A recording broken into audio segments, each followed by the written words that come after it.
Gusto mo bang umabot sa point na kahit natutulog ka, kumikita ka pa rin? Bakit parang may mga taong hindi nauubusan ng pera kahit pareho lang naman tayong may 24 oras? Ang sekreto nila? Hindi lang isa, kundi maraming sources of income. Sa panahon ngayon, hindi na sapat ang isang sweldo lang. Mabilis tumaas ang bilihin pero hindi kasabay ang sahod. Kaya kung iisa lang ang pinanggagalingan ng kita mo, delikado. Kailangan mong matutong mag-diversify ng income para may fallback ka kapag may isang source na humina. Ang multiple sources of income ay parang mga haligi. Kung bumagsak ang isa, tatayo pa rin ang bahay mo. Hindi ito tungkol sa pagiging greedy, kundi sa pagiging wise at future ready. Kahit simpleng empleyado ka, pwede kang magsimula sa maliit, basta may diskarte at plano. Ang taong may financial freedom, hindi aksidente ang tagumpay nila. Pinagplanuhan nila yan. Sa video na to, pag-uusapan natin ang mga paraan kung paano ka makapagsisimula ng sarili mong multiple streams of income. Simple lang ang mga step, pero kung gagawin mo consistently, babaguhin ito ang buhay mo. Kaya kung gusto mong umangat at magkaroon ng financial security, panoorin mo to hanggang dulo. I-upgrade ang mindset mo sa pera. Lahat nagsisimula sa isip. Kung iniisip mo pa rin na sapat na ang isang trabaho, doon ka lang talaga iikot. Ang yaman ay hindi lang galing sa trabaho, kundi sa diskarte. Simulan mong baguhin ang pananaw mo sa pera. Huwag kang magtrabaho lang para sa pera. Gumawa ka ng paraan para ang pera ang magtatrabaho para sa'yo. Matuto sa mga libro, podcast, at mentors tungkol sa financial literacy. Kasi kung hindi mo alam paano gumagana ang pera, ikaw ang gagamitin ng pera. Ang mindset mo ang unang puhunan mo, kaya ito ang una mong ayusin. Simulan sa maliit pero sigurado. Hindi mo kailangan agad magtayo ng negosyo. Pwedeng magsimula sa side hustle, online selling, freelancing o kahit small investment. Ang mahalaga, may second source of income kang binubuo. Ang maliit na kita ngayon, pwedeng lumaki kung consistent ka.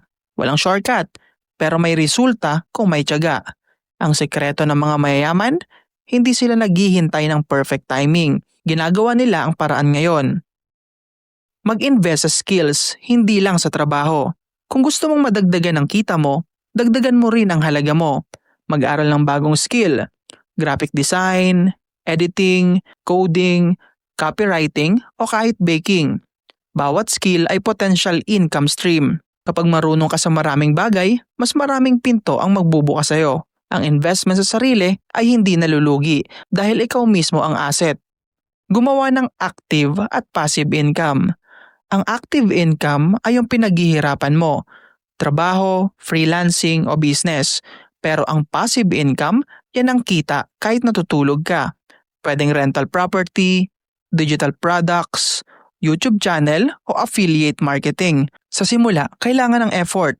Pero pag na-setup mo na, tuloy-tuloy ang kita. Ang goal mo, habang tumatagal, mas marami kang passive income kaysa active. Huwag ilagay lahat ng itlog sa iisang basket. Kapag iisa lang ang source of income mo, parang nakataya lahat sa isang sugal. Kapag nagka-pandemic, nawala ang trabaho o bumagsak ang negosyo, tapos ka. Kaya kailangan mo ng backup income. Diversify. Maglagay ng maliit sa iba't ibang ventures, online business, investments at skills. Ang multiple income streams ay hindi lang para sa mayaman. Ito ang dahilan kung bakit sila yumayaman. I-manage ang kita at huwag sayangin ang extra income. Minsan nagkakaroon ka ng second source, pero nauubos din agad kasi walang budgeting. Hindi lahat ng dagdag kita ay para gastusin. May parte dyan na dapat i-reinvest. Gamitin mo ang extra income para magparami ng sources, hindi para mag-upgrade agad ng lifestyle.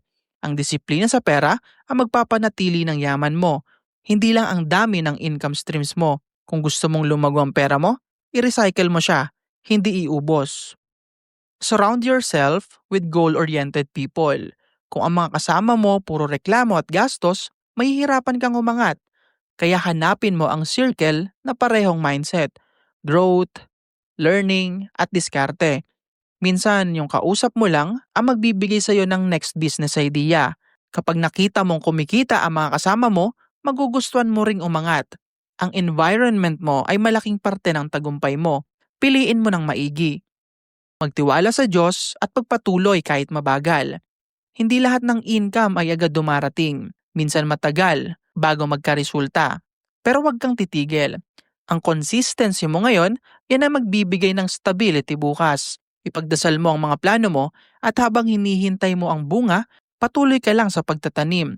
Dahil ang tunay na multiple source of income, hindi lang pera, kundi kapayapaan ng isip na kahit anong mangyari, may kakayahan kang bumangon.